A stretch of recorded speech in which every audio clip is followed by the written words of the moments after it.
Nanny, or Mary as most of you know, was born on the 25th of January 1927 to Mary and David Burns. Coincidentally, this is the birthday she shares with Robert Burns, the national poet for Scotland. Nanny is actually a distant relation of his, something that was a bit of a point of pride for both her and Papa. Nanny was born and grew up only 8 kilometres from Edinburgh, the capital city of Scotland. Her teenage years were marred by the death of her 2 brothers, John and James. She grew up with 2 sisters, Doreen and Davina, who both described Nanny as a bit of a tomboy in her early years. Apparently, she occasionally bashed kids from opposite schools with her school bag. Of course, these bashings never interrupted her studies, as they took place before the school bell and after. I never knew about this until recently, but now I know where my interest in martial arts comes from. Thanks, Nanny. When she left school, she joined the WAFs, as World War II was in full swing by then. One of her duties was cooking. This marked the start of her future career path and life after the war. It was in her time in the WAFs that she met a young dashing soldier from Falkirk called Tom McConnell. After a short romance, they married in 1946 and lived in a nearby village called West Quarter.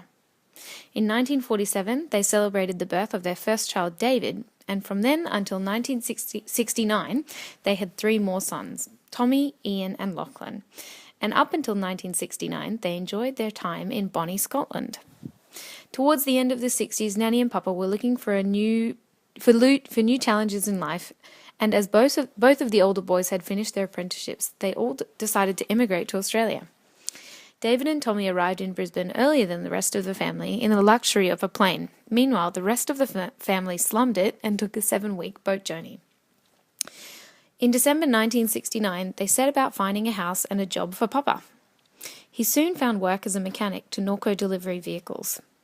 During this period, Nanny and Papa lived in Yeronga, a suburb of Brisbane that they both loved, as it reminded them of the small community they had grown up in Scotland. Nanny soon became bored with housework, complaining that I just hang the washing and no sooner it's dry. So it was time for her to get back to her love of cooking. She was successful in getting a job as a second cook to Ruby Muller at Australia House, and it was the start of a lifelong friendship. After a short break, Nanny moved to cook at the Taxation Building, then later to the AMP Building, one of Brisbane's tallest at the time.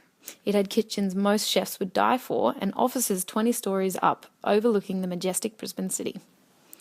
Nanny and Ruby were instrumental in the foundation of the Professional Chefs and Cooks Association of Queensland in the 1970s. During 1992 and 1993, Nanny became president of the association. Her support and Ruby's of local, national and international cooking events are well documented, so much so that both women went on to receive life memberships to the Australian Culinary Federation in 1927, an honour that Nanny really cherished. In Nanny's retirement years, she was blessed with daughters-in-law and, in turn, grandchildren. While watching them grow and being a doting grandmother, Nanny enjoyed travelling many times overseas. Her and Papa eventually settled down in Mount Tamborine, where Lachlan and Jenny had previously set up home. Once again, they found serenity in this small community, soothing to their Scottish upbringing, and being beside both Lachlan and Jenny was a family comfort. Their years up here brought many new friendships through attending various clubs and joining in community services.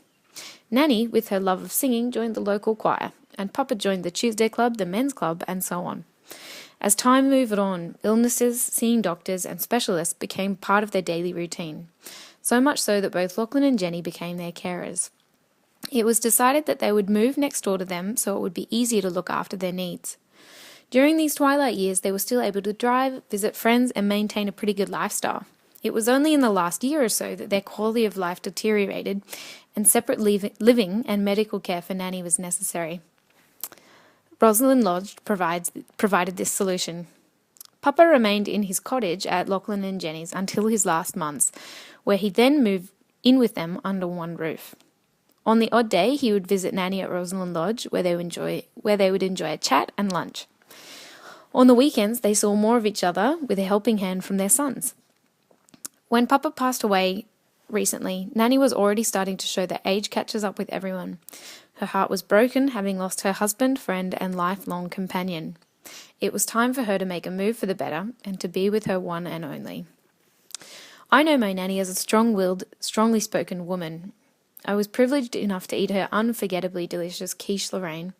hear her strong rolling R's, and when I stayed with her and Papa as a child, I even got to experience what it feels like to wear ironed undies. As some of you may know, I've returned from a 2-year stint in Japan only 2 months ago. You might think it's kind of a cruel fate to have lost both paternal grandparents in that short time, but I prefer to be grateful for the time that I had with them in their final days, along with the memories from my childhood. Thank you.